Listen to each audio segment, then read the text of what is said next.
नमस्कार, जनवार्तामध्ये आपल्या सर्वांचं स्वागत। सर्वप्रथम पाहूया ठळक बातम्या।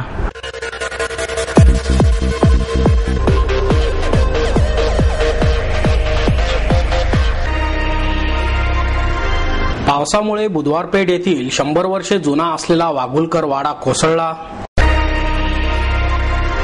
सामाजिक कार्य करणाऱ्या कार्यकर्त्यांना प्रोत्साहन देण्यासाठी सन्मानित केले पाहिजे, आनंदधाम आश्रमाचे प्रमुख वी.स. पालेकर यांचं मत। ज्येष्ठ उद्योगपती आणि समाजसेवक शंकरदत्त महाशब्दे यांनी अमृत महोत्सवी वर्षात पदार्पण केल्याबद्दल अमृत महोत्सवी समितीच्या वतीने होणार सत्कार। साखळी चोरांविरोधात महिलांनी घेतले मार्शल आर्ट्सचे धडे। भारतावर अमेरिकन संस्कृतीचं आक्रमण झालं आहे, ज्येष्ठ माजी सनदी अधिकारी माधव गोडबोले यांची खंत। व्यापाऱ्यांच्या संदर्भातला ब्रिटिशकालीन कायदा बदलून नवीन कायदा करू, राज्याचे उपमुख्यमंत्री अजित पवार यांचं आश्वासन। स्वातंत्र्यवीर सावरकर यांची माझी जन्मठेप कादंबरी आता सर्वांसाठी ऑडिओ रूपात येणार। आणि ढोल ताशांच्या निनादात मंडईचा शतकोत्तर रौप्य महोत्सव साजरा। पावसामुळे बुधवारपेठ येथील 100 वर्षे जुना असलेला वाघुलकर वाडा कोसळला। बुधवार पेठेतील सुमारे 125 वर्षे जुना दुमजली वाघुलकर वाडा रविवारी सायंकाळी 7:30 वाजता कोसळला। या दुर्घटनेत अंगावर ढिगारा पडल्याने एकाचा मृत्यू झाला, दोघे जण जखमी झाले असून त्यांच्यावर ससून रुग्णालयात उपचार सुरू आहेत। प्रसिद्ध वाघुलकर रेवडीवाले यांचा हा प्राचीन वाडा सध्या रिकामा आहे। खालच्या बाजूला वाघुलकर यांच्या दुकानासह शेजारी रद्दी आणि भंगाराचा व्यवसाय करणाऱ्यांचे दुकान आहे। नेहमीप्रमाणे ही दुकाने सुरू असताना या वाड्याचा पुढचा भाग अचानक रस्त्यावर कोसळला।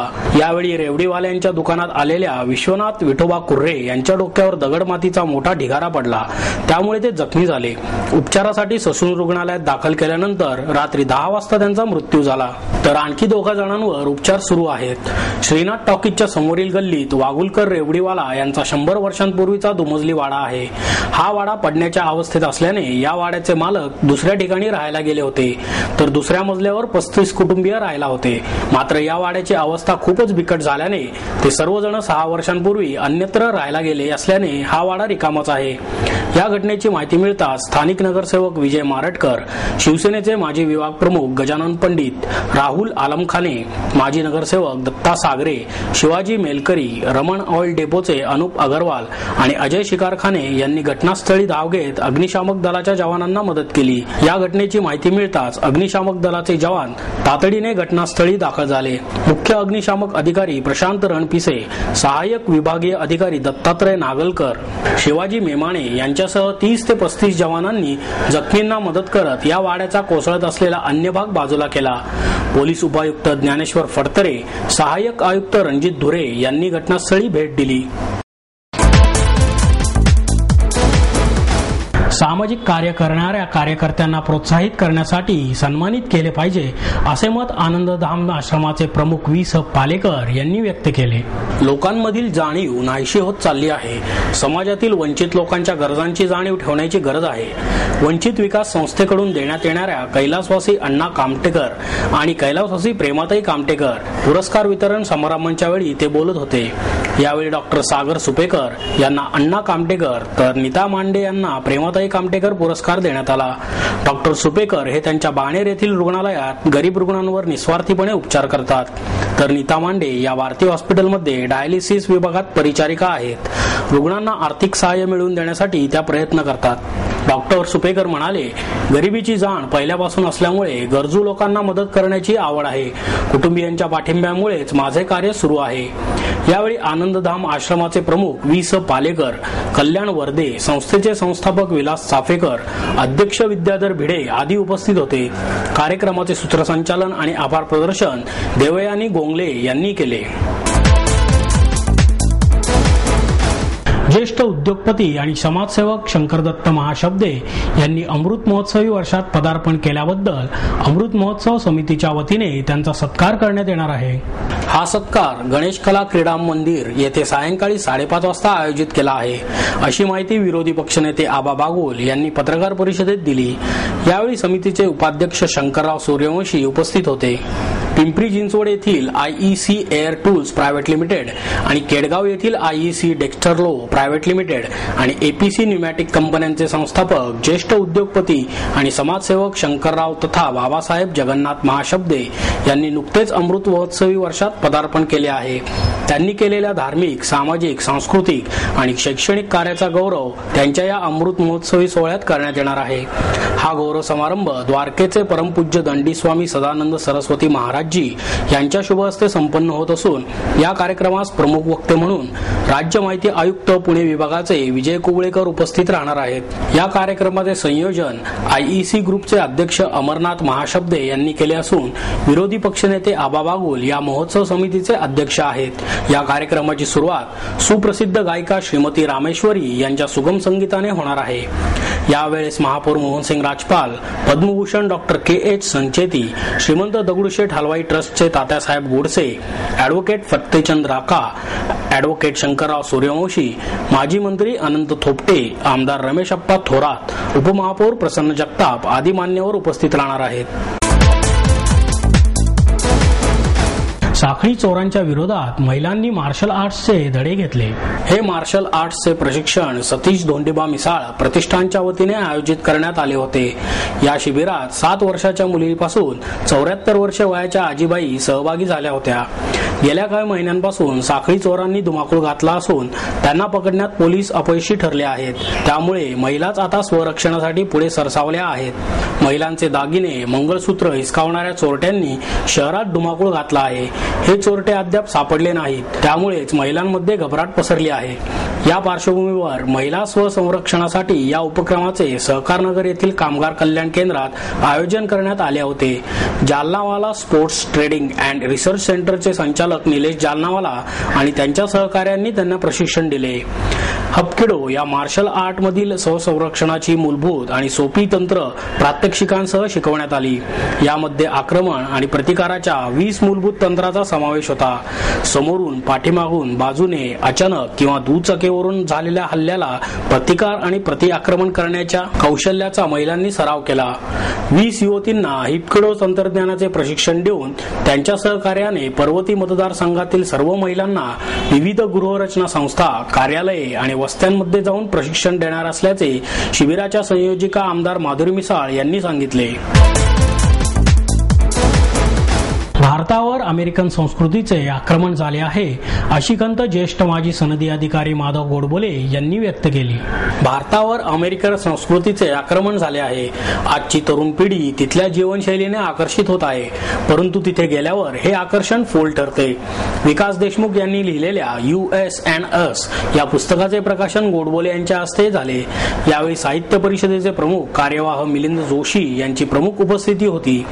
गोडबोले म्हणाले, अमेरिकेत जाणारी प्रत्येक व्यक्ती तेथील संस्कृतीशी एकरूप होते असा एक समज होता, परंतु हा गैरसमज आहे. भारतीय अजूनही आपल्या आपल्या संस्कृतीशी नाळ टिकवून आहेत. भारतीय संस्कृतीत सर्वात चांगली आहे असे म्हणणं धारिष्ट्याचे होईल, पण प्रश्न सगळीकडेच आहेत, फक्त त्यांची उत्तरे शोधण्याची पद्धत वेगवेगळी आहे. यावेळी जोशी म्हणाले, हे पुस्तक म्हणजे संस्कृतीची शोधयात्रा आहे. अमेरिकेविषयीचा आकर्षणाचा प्रत्यक्ष तिथे गेल्यावर कसा भ्रमनिरास होतो याचं वर्णन या पुस्तकातून होते. अमेरिकेत जाण्याआधी तिथल्या संस्कृतीचा अभ्यास करून मनोभूमिका तयार करणं आवश्यक आहे. हे काम या माध्यमातून होईल. संस्कृतीचा ऱ्हास हा सगळीकडेच होतो आणि याला जबाबदार आपणच असतो, हेच या पुस्तकातील कथांमधून जाणवते. यावेळी कॉन्टिनेंटल प्रकाशनच्या देवयानी अभ्यंकर यांनी प्रास्ताविक केले, तर विनया देसाई यांनी सूत्रसंचालन केले. व्यापाऱ्यांच्या संदर्भातला ब्रिटिशकालीन कायदा बदलून नवीन कायदा करू असे आश्वासन राज्याचे उपमुख्यमंत्री अजित पवार यांनी दिले. व्यापाऱ्यांनाही त्रास होणार नाही आणि सरकारचाही फायदा होईल अशा प्रकारचा नवीन कायदा करू असे आश्वासन अजित पवार यांनी दिले. Stationery, cutlery and general merchant असोसिएशनच्या वतीने आयोजित कार्यक्रमात ते बोलत होते. या असोसिएशनला 25 वर्षे पूर्ण झाल्याच्या निमित्ताने व्यापाऱ्यांना पुरस्कार देण्यात आले. यावेळी चितळे बंधू मिठाईवाले श्री आणि सौ कृष्णा चितळे यांना व्यापार भूषण, तर उत्कृष्ट दुकान पुरस्कार रमेश डाईंगचे गिरीश आणि मिलिंद शहा यांना देण्यात आला. फिनिक्स पक्षाप्रमाणे पुनर्जन्म घेणाऱ्या हॅपी सिलेक्शनच्या हरेशभाई ठक्कर यांना फिनिक्स पुरस्काराने गौरवण्यात आले. ठक्कर यांचे भेटवस्तूंचे दुकान 4 वर्षापूर्वी लागलेल्या आगीत भस्मसात झाले होते. त्यानंतर त्यांनी जिद्दीने ते पुन्हा सुरू केले. यावेळी श्रद्धा लेडीज शॉपीच्या मंगला गव्हाणे यांना महिला व्यापारी पुरस्कार तर उत्कृष्ट विक्रेता म्हणून मनुराज ट्रेडिंगचे मनोज जारोली यांनाही गौरवण्यात आले. महापौर मोहनसिंग राजपाल, म्हाडाचे अध्यक्ष अंकुश काकडे, राष्ट्रवादी काँग्रेसच्या शहराध्यक्षा ॲडव्होकेट वंदना चव्हाण, असोसिएशनचे अध्यक्ष दिलीप कुंभोजकर, सचिव रामेश्वर जाजू, सुवर्ण महोत्सव समितीचे अध्यक्ष अरविंद पटवर्धन, सदस्य अरुण जोगळेकर आदी मान्यवर यावेळी उपस्थित होते. यावेळी असोसिएशनच्या समग्र अहवालाचे प्रकाशन अजित पवार यांच्या हस्ते तर समाज प्रबोधन स्टिकर्सचे प्रकाशन महापौर मोहनसिंग राजपाल यांच्या हस्ते करण्यात आले. अजित पवार पुढे म्हणाले, नवीन कायदे करण्याचा प्रस्ताव असोसिएशनने शासनाकडे पाठवावा. त्याबाबत मुख्यमंत्र्यांशी चर्चा करून याबाबत मार्ग काढू. मुंबई, पुणे आणि पिंपरी चिंचवड महापालिकेतील जकात बंद करायची आहे. मात्र जकातीस पर्याय काय असावा याबाबत कोणीही ठामपणे सांगत नाही. त्यावरही सरकार मार्ग काढण्याचा प्रयत्न करत आहे असेही पवार यांनी सांगितले. स्वातंत्र्यवीर सावरकर यांची माझी जन्मटेप ही कादंबरी आता सर्वांसाठी ऑडिओ रूपात येणार आहे. स्वातंत्र्यवीर सावरकरांचा निस्सीम देशभक्तीचा नमुना आणि लेखाजोखा असणारी माझी जन्मठेप ही कादंबरी आता वाचकांना ऐकायला मिळणार आहे. शिवसंघ प्रतिष्ठानच्या वतीने या कादंबरीचे ध्वनिफितीकरण करण्यात येत आहे. प्रतिष्ठानचे अध्यक्ष कॅप्टन निलेश गायकवाड यांच्या पुढाकाराने या कादंबरीचे अभिवाचन करून सीडीत रूपांतर करण्यात येत आहे, अशी माहिती हिमानीताई सावरकर यांनी पत्रकार परिषदेत दिली. आजकालच्या पिढीला वाचनाची फारशी आवड नाही किंवा वेळ नाही. यामुळे आपल्या देशातील अशा प्रेरणादायी साहित्यापासून ते वंचित आहेत. हे साहित्य त्यांच्यापर्यंत पोहोचून देशभक्तीची प्रेरणा त्यांच्यापर्यंत पोहोचवण्यासाठी केलेला हा प्रयत्न आहे, असे यावेळी बोलताना कॅप्टन निलेश गायकवाड यांनी सांगितले. ही ध्वनिफीत उदय सबनीस यांच्या आवाजात रेकॉर्ड करण्यात येत आहे. ऐकताना एकसुरीपणा येऊ नये आणि प्रसंगाचे प्रभावीपण जाणवावे म्हणून पार्श्वसंगीताचा वापर करण्यात येणार आहे. या सीडीचे प्रकाशन जुलै महिन्याच्या दुसऱ्या आठवड्यात होणार असल्याचेही गायकवाड यांनी यावेळी सांगितले. ढोल आणि ताशांच्या निनादात मंडईचा शतकोत्तर रौप्य महोत्सव साजरा करण्यात आला. पावसाची रिपरिप, मधूनच येणारी जोरदार सर, त्यातच गणेशोत्सवाची आठवण करून देईल असा ढोल ताशांच्या निनादाने मंडई परिसर दुमदुमला. निमित्त होते महात्मा फुले मंडईचा शतकोत्तर रौप्य महोत्सव. शिवगर्जना या तरुणींच्या ढोल ताशा पथकाने संपूर्ण मंडईला प्रदक्षिणा घालून कार्यक्रमाची सुरुवात केली. यावेळी मंडईत वर्षानुवर्षे काम करणाऱ्या ज्येष्ठ नागरिकांचा सत्कार करण्यात आला. यावेळी आमदार माधुरी मिसाळ, ज्येष्ठ साहित्यिक म. श्री दीक्षित, उपमहापौर प्रसन्न जगताप, माजी महापौर तात्या थोरात, अखिल मंडईचे अध्यक्ष अण्णा थोरात आदी मान्यवर उपस्थित होते. मंडईचा इतिहास कथन करून दीक्षित म्हणाले की या मंडईवर होणारा खर्च शिक्षणावर करण्यात यावा असे महात्मा फुले यांनी सांगून त्यावेळी विरोध केला होता. पुढे आचार्य अत्रे यांनी पुढाकार घेऊन या मार्केटचे नामकरण महात्मा फुले मंडई केले असे सांगून माधुरी मिसाळ म्हणाल्या, मंडईमुळे एकमेकांविषयी सामाजिक बांधिलकी निर्माण झाली आहे. मंडईसाठी आवश्यक ती सर्व मदत यापुढेही करत राहीन. या मंडईचे खरे मानकरी तांबोळी, बुर्डे असल्याचे तात्या थोरात यांनी सांगितले. निनाद संस्थेच्या वतीने नगरसेविका शुभदा जोशी यांच्या हस्ते ज्येष्ठ नागरिकांचा सत्कार करण्यात आला. मंडईत पिढ्यानपिढ्या व्यवसाय करणारी अनेक कुटुंबे आहेत. त्यातील काही प्रमुख ज्येष्ठ नागरिकांचा सत्कार करण्यात आला. बोरं, जांभळं विकणाऱ्या 103 वर्षांच्या भीमाबाई लबडे यांचाही यावेळी सत्कार करण्यात आला. याशिवाय राधाबाई पवार, ताराबाई मस्के यांचाही सत्कार केला गेला. यावेळी मंडई हे जणू आमचे माहेरच असल्याची भावना राधाबाई पवार यांनी व्यक्त केली. आनंद सराफ यांनी सूत्रसंचालन केले तर शिवाजीराव कोंडे यांनी आभार मानले.